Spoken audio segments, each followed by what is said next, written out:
If you are not yet a member of the Patreon, link is in the description. Please consider becoming a member, as you will have access to many videos you cannot find here on YouTube. Oh yeah, Diddy got a podcast. There are a number of things about the Michael Jackson biopic that they refuse to tell you or try to rewrite history, and we're going to expose each and every one of them in today's video. From the true motivations behind the people responsible for this film, the dark truth about how Michael Jackson got his inspirations for song ideas, the truth about allegations he faced in his life, and even those that betrayed him, including his own family. And then I'll tell you the biggest reasons why they left these things out of the 2026 Michael Jackson biopic. Welcome back to another episode of Diddy Got a Podcast, and of course, I'm your host, Diddy. I appreciate you all for being here as well. As many of you all know, several months ago, I dropped a Michael Jackson video, and I talked about a lot of different things about Michael Jackson that the public did not know, or the general public did not know. I'm not the first to talk about this, but very many people still refuse to believe these things about Michael Jackson. And the 2026 Michael Jackson biopic proved all the things that I already believed, which is they have incentives to try to rebrand Michael Jackson. Now, before we get into today's video, I'm not going to sit here and pretend that I wasn't as a kid, and I'm still not the biggest fan of Michael Jackson's music. It holds a special place in my heart. But on this channel, we can't let that blind us from the truth. And truth is the biggest determiner on this channel. So with that, hit the like button on your way, and I appreciate you all. Let's get into several things I noticed about this film, including things that they refuse to share. The first thing I noticed, and one of the most surprising aspects of the 2026 Michael Jackson biopic, is that Janet Jackson isn't in it at all. According to Latoya Jackson, Janet was invited to participate but declined, and reports indicate she did not want to be portrayed in the film at all. As a result, one of the most important figures in Michael's personal and professional life is completely absent from the biopic. The youngest one gets all the abuse, playing the drums when they were rehearsed for a tour, just getting in the way. But they never kicked me out. A lot of baby brothers and sisters always get kicked out of the room. The door slams behind them. They never treated me. Michael and I were the closest in the entire family. Yeah. We did everything. We used to do everything together. If you saw Michael, you knew that I was not a few feet, like right next to him. That begs the obvious question. Why? Why would someone that influential in MJ's life not only decline to have anything to do with the production of the film, but also decline to be featured in the film as well? That's extremely unusual, especially considering how positive the film is regarding MJ and his legacy. Interestingly enough, this film cuts MJ's career and life off in 1988. As we all know, some of the most controversial and confusing parts of MJ's life and career that people still don't have answers to, by the way, come during the 90s and the 2000s. So why would you choose not to discuss this in your film, especially considering that controversy sells? Why lose millions and millions of dollars not covering something everyone wants to see and hear about? I also noticed how they depicted Michael's father, Mr. Joe Jackson. They depicted him as an extremely strict father who wanted to teach his children hard work,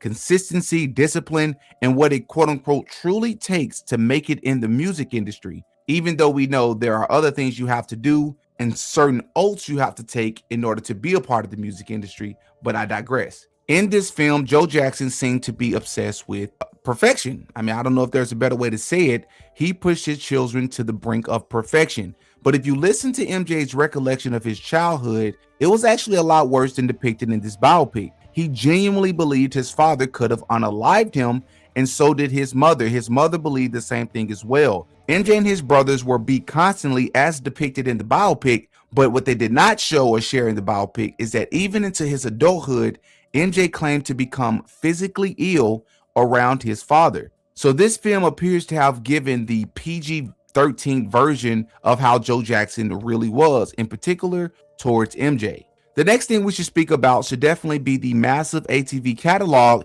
that Michael Jackson bought in 1985 and later merged with Sony to create Sony's ATV. And this was no ordinary catalog purchase either. When I say massive, I do mean massive, as MJ reportedly purchased it for $47.5 million. For starters, this catalog included the rights to the intellectual property of the Beatles, Bob Dylan, Elvis Presley, the Rolling Stones, and the list goes on. Many of us have already heard this, but what many don't know is that by the time this catalog expanded, It also included the rights to other huge names as well, like Taylor Swift. When MJ first purchased this catalog, that was way back in 1985, and this documentary was conveniently cut off in 1988, just 3 years later. Why do you think that is? Just a coincidence, huh? I think not. The record label desperately wanted that catalog, and MJ had become too powerful with it. He held too much leverage. He had somehow outsmarted them. Years and years of the record label financially abusing legendary artist after legendary artist contractually for millions just to have MJ to come along and acquire those rights? Absolutely not. It's also important to note that MJ did not just buy the catalog outright, as that's not how it typically works. He actually won the opportunity to buy the catalog only after outbidding other companies, including entertainment industry investors led by Charles Koppelman and Martin Bandier. But what they don't tell you in the documentary is that by the early 1990s, Sony was actually interested in the catalog because it contained these publishing rights, including much of the Beatles catalog. So rather than selling outright, MJ actually agreed to merge ATV with Sony's publishing division. In 1995, this created Sony/ATV Music Publishing, as mentioned earlier, with MJ and Sony each owning 50%. Sony reportedly paid MJ around 95 to 100 million as part of the deal. During the 2000s, amid Jackson's financial difficulties, which we'll get to in just a moment, because those quote-unquote financial difficulties came at a very convenient time, right? This word convenient just keeps popping up throughout this video.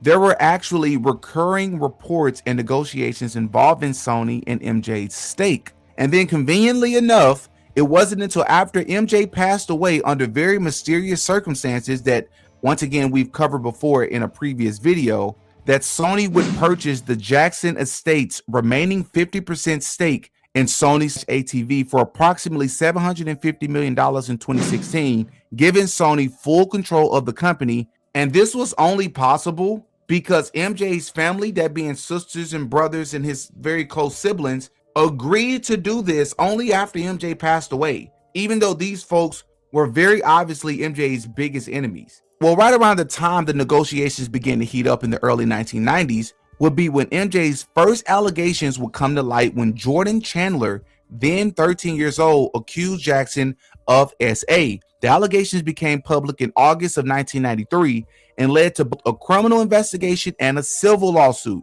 Earlier, I mentioned that we will sort of dig into the whole financial difficulties or struggles of Michael Jackson, which is very confusing that you can make hundreds and hundreds and hundreds of millions of dollars in just a short period of time. All of a sudden, you're dealing with financial struggles.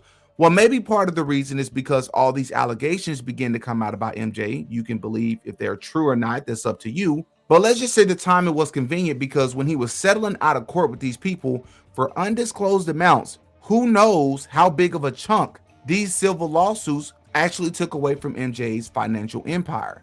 Because by January of 1994, MJ actually reached a civil settlement with the Chandler family while maintaining his innocence and stating the settlement was not an admission of guilt. And it is also important to know that MJ has always consistently denied these allegations and has never admitted to any wrongdoing. The second major allegation came in 2003 after the release of the documentary Living with Michael Jackson, when Gavin Arvizo alleged essay against MJ, and it led to criminal trial in 2005. And then, of course, as we all know, MJ was actually acquitted on all 14 counts, which a lot of people actually forget.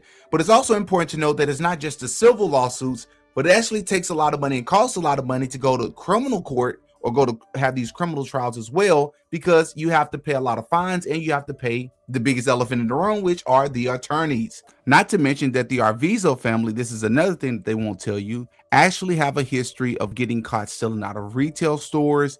They have a history of money scams, and they even have a history of committing welfare fraud. But to make matters even worse, they also have a history of being connected to other celebrities and trying to get over on them financially by using the fact that this kid, Arvizo kid, unfortunately had cancer. So they used that to their advantage, used this pity story with other celebrities such as Chris Tucker and even George Lopez. I was at the Comedy Store one night, not the Comedy Store, but the Laugh Factory. Right. And I was performing one night, and this guy came up to me, and I thought he worked at the club, but it was this guy. He said, "My kid has cancer, and he loves you as a comedian, and he's having a benefit at the Laugh Factory. He wants you to come and perform. And I said, okay, I'll try to come, and I'll try to come, all right? But I didn't know, because I'm always busy. So just so happened, the night before, this was months later, the night before he was doing the benefit, I had showed up at the club the night before. And his father came up to me again. He said, tomorrow night is the benefit, and the kid's named Gavin. So I said, okay, tomorrow night I'm not doing it, and I'll be here. He had cancer. So I came and met him.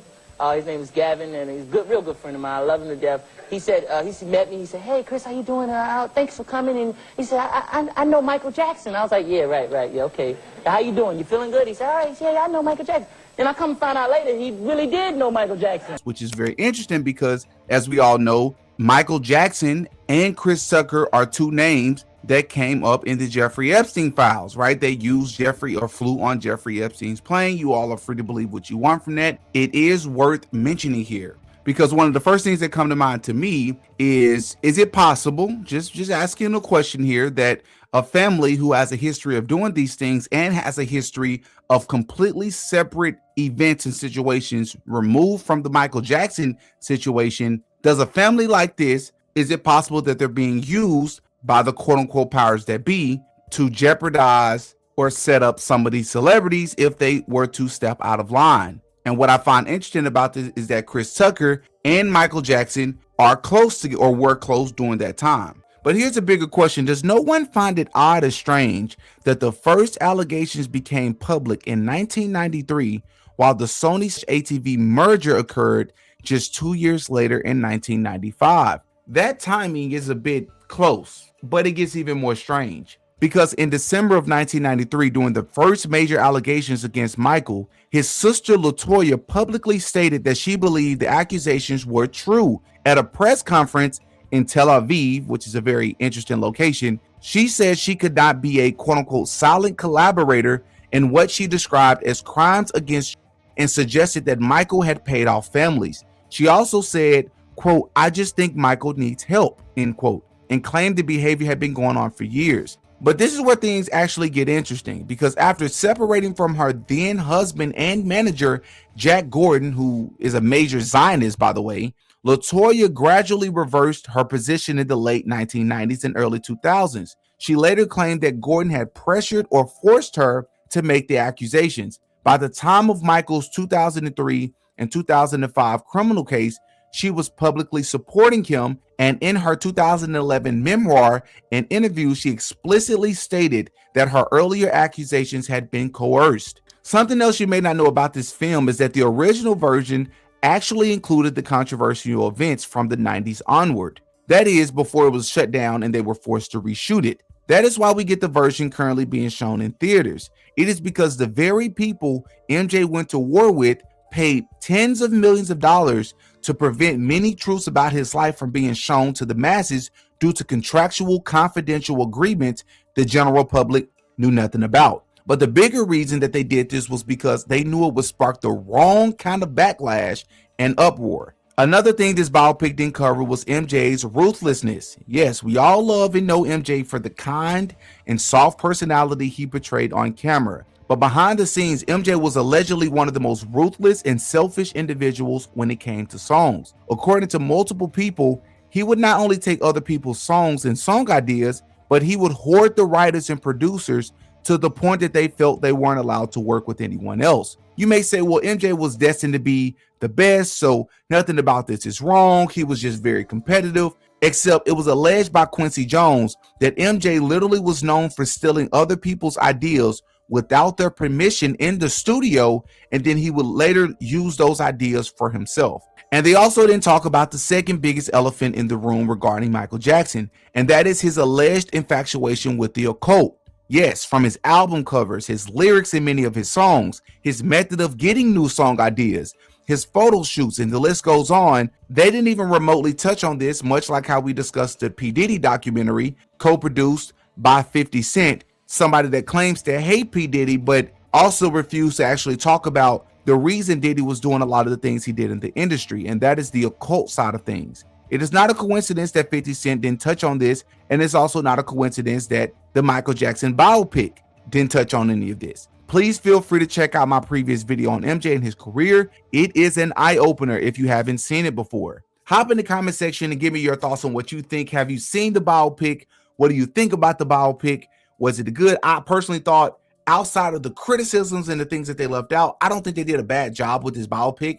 That's not the purpose of this video. I don't want anyone to be misconstrued by that. However, it's also important to note the things that people are now willing to say so that you get a better idea or a full picture of who the person is and what their legacy actually was. Because as we know with biopics, they typically fabricate, exaggerate, leave things out. And the biggest reason for this, as I promised at the very beginning of this video, that they did many of these things is because of money. Of course, the answer is money. You say, well, I thought you said earlier that controversy sells. Controversy does sell. But if you decide to touch on the things in the 90s and the early 2000s, then there's a huge chunk of the country who's going to be a fan of it. And then there's going to be a huge chunk of the country in the world, because MJ is the biggest superstar of all time. There's going to be a huge chunk of people who are not going to support this film, and you're going to get a lot of backlash for it. And the film won't age well. So the way that you make more money is you cut everything off in 1988. You don't get into the allegations. You don't get into the court trials.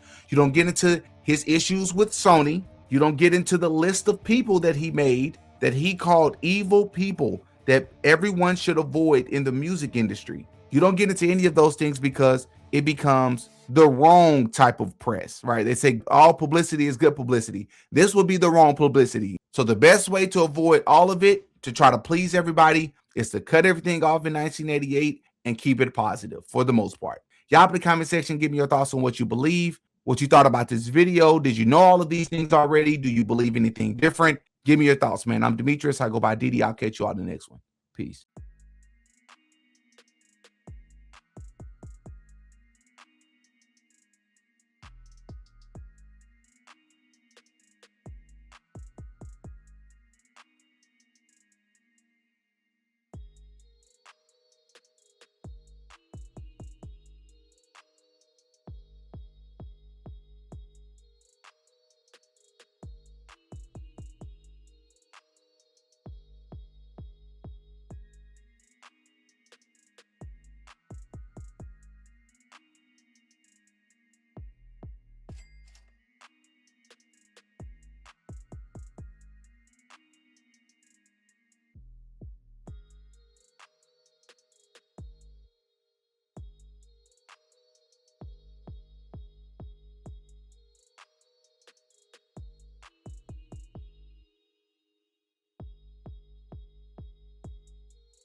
Oh yeah, Diddy got a podcast.